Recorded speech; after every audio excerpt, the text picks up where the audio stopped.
현재 가장 시가총액이 높은 한국 시장에서 시가총액이 높은 삼성 바이오로직스를 보면은 또 지수와도 상당히 좀 동떨어져 있는 어떤 흐름들이 있죠. 이게 주간 차트가 되겠는데 주간 차트에 사실상 이제 시세 분출 종료 시기는 2020년 8월이었습니다. 2020년 8월 달. 그럼 이제 유동성 장세 시작하고선 V자 급등 딱 이제 빠진 거 도로 올렸던 지수에 있어서는 그 시점들 되겠는데 2020년 8월에 이제 고점 만들고 고점을 만든 이후에 20년 8월이니까 현재 2년 4개월, 2년 5개월이죠.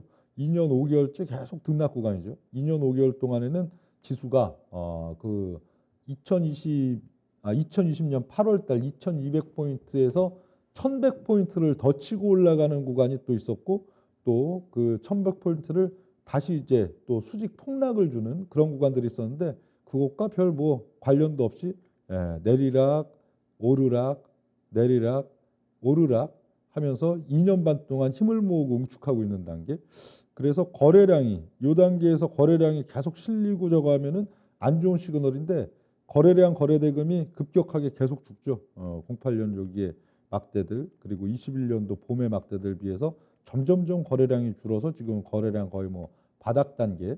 그러니까 이게 한 2년 반의 시점 동안에 또 새로운 상승을 위해서 응축하고 있는 그런 시점들이다 볼 수가 있겠고 한국도 역시 마찬가지. 미국의 이제 바이오테크 종목들이 사상 최고가 돌파 뉴스들을 1월달, 2월달, 3월달 종목별로 계속 뿌려주는 그런 양상들 속에서 삼성바이오로직스 한국의 시가총액 바이오 테크놀로지에선 가장 그래도 시가총액이 높은 삼성바이오로직스가 이제 뭐 사상 최고가라면은 103만 원인데 103만 원을 뚫고 또 뭐 105만 원, 110만 원, 115만 원, 120만 원 이런 뉴스들이 계속 나오면은 우리 대중 투자자들이 좀 느낌이 되게 이상할 거 아니에요. 지금 뭐 반토막 난 섹터, 뭐 3분의 1 토막 난 섹터, 5분의 1 토막 난 대형주 시가총액 작년 초만 하더라도 시가총액 한 70조 하던 것들이 지금 뭐 10조, 15조 이런 것들이 지금 수두룩한 그런 판국에 시가총액이 큰 초대형 섹터인데 사상 최고가를 막 계속 돌파해 나간다 이런 뉴스들이 나오면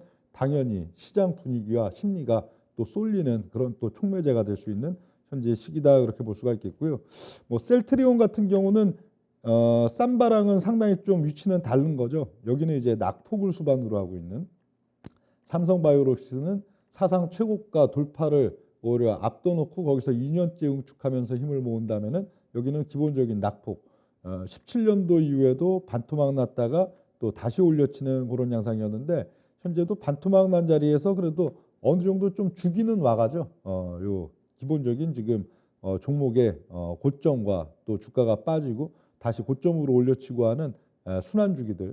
그래서 지금 단계에선 시점별로 또 셀트가 더 강하고 더 주목받는 때가 있고 삼성바이오가 더 주목받는 그런 시점들이 있는데 뭐 주가의 상승률은 올 상반기 뭐 올 여름으로 가는 상황들 속에서 뭐 비슷하거나 그렇게 차이가 크게 없더라도 뉴스에서 주목은 삼성바이오가 더 많이 받겠죠. 새로운 사상 최고가를 돌파해왔고 신고가가 돌파하고 사상 최고가 돌파했다는 그런 뉴스. 반면에 셀트리온이는 같은 퍼센테이지가 올라도 역시 사상 최고가 돌파보다는 낙폭을 기반으로 하는 반등의 부분들이 되기 때문에 그런 또 차이점은 약간 있는 그런 지금 면들이 있고요. 다음 또 보면 SK 바이오사이언스 같은 경우엔 주가가 여기도 꽤 많이 빠졌죠. 주가가 20년 8월 달 거의 한 36만 원 수준에서 그 지금 한 6만 7천 원, 한 5분의 1 토막 정도 지금 나 있는 현재 지금 시점들 되겠는데 그냥 뭐 낙폭이 무기인 거죠, 이건. 현재도 뭐 밸류가 그렇게 싸다고 볼 수는 없겠죠. SK라는 이제 브랜드 타이틀, 브랜드 라인에 대한 어떤 이제 또 가치들도 상당히 반영이 많이 돼 있는 게 SK 바이오사이언스이기 때문에 주가가 뭐 충분히 많이 빠졌다라고 볼 수는 없지만 일단 기본 낙폭 자체가 상당히 있기 때문에 거기에 대해서 시장 심리가 이쪽으로 또 우호적으로 작용하는 가운데서는 반등을 할 수 있는 여지는 상당히 많은데 저 같은 경우는 이렇게 초낙폭 상태에 대한 그 메리트보다는 오히려 신고가 사상 최고가를 조금만 오르면 그리고 주가가 올라가는 가운데 뚫어서 넘길 수 있는 종목들 그쪽을 더 선호하는 편입니다. 그래야 또 주가 이게 낙폭을 기반으로 하는 종목은 주가가 반등을 그래도 70%, 100% 많이 할 수는 있어도 한계점이 있는 반면에 사상 최고가를 뚫어 넘길 수 있는 종목들은 주가가 또 얼마든지 우리 투자자들이 좋아하는 뭐 중박, 대박 그런 사이클들을 가져갈 수가 있기 때문에 오히려 이렇게 너무 초낙폭만을 지금 가져가는 종목들이 많이 오를 것 같아도 또 그렇게 많이 올라가진 않고요. 이 또 전통 제약사 중에서 이제 시가총액이 가장 높은 축에 속하는 유한양행이 있어서도 힘을 잘 모으고 있습니다. 미국의 이제 주요 또 제약사들과 마찬가지로 유한양행이 있어서도 참 차분하게 힘을 잘 모으고 있는 시점들. 20년도 여기가 이제 유동성 장세 시점이죠. 20년도 이제 코로나 쇼크 수직 폭락 기간 그리고 유동성 장세 초입분 그리고 이 20년도에 이제 바이오 장세 속에서도 그렇게 과하게 오르진 않았었죠. 뭐 이때 이제 또 바이오 장세하면은 시가총액이 좀 있는 종목들도 어지간하면 한 5배, 10배씩은 그냥 치고 올라가던 그런 시점들인데 차분하게 한 2배 정도만 오르는 그런 양상들 이후에 그 이후 21년도 봄에 좀 이제 반락을 한 30% 정도 줬고요.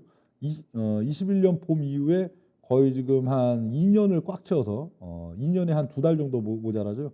2년 가까이 가만히 이제 들었다 놨다 하면서 이 물량만 딱 이제 받고 있는 양상. 이 기간 중에는 지수가 엄청 치고 올라가는 시점도 있지만 여긴 사실 대세 하락 구간인데 대세 하락 구간 속에서도 가격을 딱 받쳐놓고선 다음 단계를 준비하고 있는 이런 양상들이기 때문에 이런 것들도 올 이제 뭐 1월달, 2월달 그러면서 쓱 글로벌 트렌드와 분위기 속에서 뭐 한 20-30% 쓱 올라가는 양상이면은 사상 최고가 이제 돌파했다는 그런 뉴스들이 나오고 삼성바이오로직스가 사상 최고가 돌파했다는 뉴스들 계속 나오지 뭐 유한양행이 이제 또 사상 최고가 돌파해서 새로운 고가 만든다는 얘기 나오지 이런 부분들이면은 이제 2월달, 1월달, 2월달, 3월달 분위기에 있어서도 대중 투자자들이 바이오와 제약, 헬스케어 이런 쪽에 대한 관심이 상당히 크게 증폭되는 그런 양상들을 맞이할 수 있는 게 현재 또 시점이다 이렇게 또 볼 수가 있겠고요.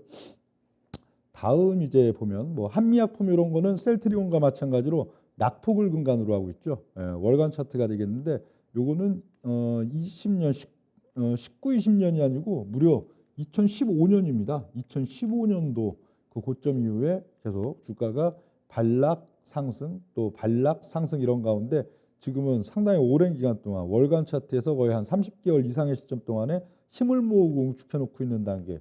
그래서 이것도 물론 낙폭 속에서 돌아나가는 부분들에 대한 그런 지금 상승기가 나타나겠지만 상당히 힘을 많이 응축해 놓고 또 오랜 시간 동안 또 정비하고 이렇게 준비하고 있는 현재 시점들이다 볼 수가 있겠고요.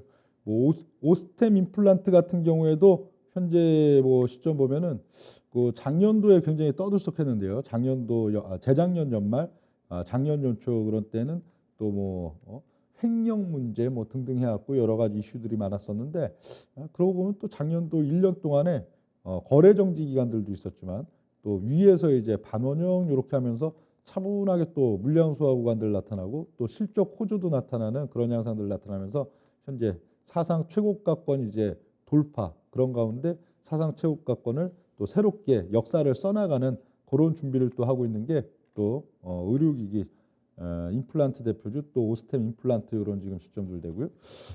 대웅제약도 지금 찬찬하게 준비를 차분하게 잘 해놓고 있죠. 여기가 이제 20년도 연말입니다. 이 종목은 또 특이하게 20년 12월 달에 번쩍 올랐다가 번쩍 빠지는 양상 이후에는 거의 2년여에 걸쳐서 지수가 대세 하락기이지만 거기서 힘을 계속 모으고 응축하고 물량을 받아나가는 그런 상태들. 그러니까 이런 것들도 쓱 이제 분위기 잡고 오르기 시작하는 그런 단계에서는 또 올 상반기 흐름에서 사상 최고가 돌파 뉴스 볼 가능성이 상당히 높은 그런 또 종목군들이다 볼 수가 있겠고요. 현재 그 23년도 이제 바이오 의약품 관련된 뭐 최근 뭐 뉴스들 보면은 굉장히 또 상반된 뉴스가 오늘 또 있는데요. 대한상공회의소에서는 올해 경제 위기 속에서도 가장 빛날 업종을 제약 업종 그리고 화장품 쪽으로 본다 그런 전체적인 여타 섹터가 워낙 전망이 안 좋기 때문에 상대적으로 또 제약 화장품 이런 쪽들을 굉장히 가장 뭐 선방할 것이다 이런 뉴스들 이렇게 또 돼 있고요. 또 한 축에서는 자금줄 얼어붙는 금리가 올해도 내리기보다는 5%대 6%대 고착화되는 해이기 때문에 제약 바이오가 올해 더 힘들 것이다 이런 뉴스도 또 역시 있고요. 그럼 운용력은 어느 뉴스가 맞아 보이느냐? 제가 봤을 땐 둘 다 맞아 보입니다. 그렇죠? 대한상공회의소에서 얘기하는 올해 가장 빛날 업종 제약 화장품 그리고 자금줄 얼어붙는 제약 바이오. 요거는 바이오 제약 헬스케어 종목들 보면 지금 두 가지로 딱 이게 나눠져 있어요. 종목들이.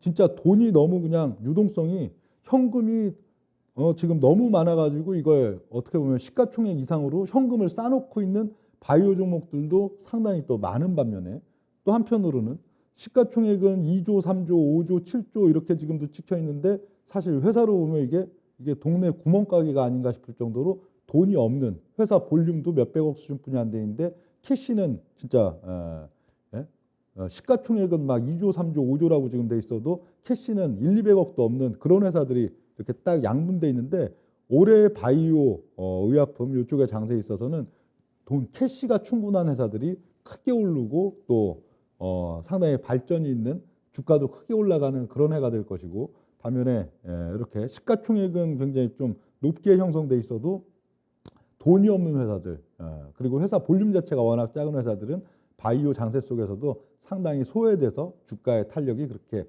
크지 못한 해가 될 것이다. 그 정도 보시면 또 되겠습니다.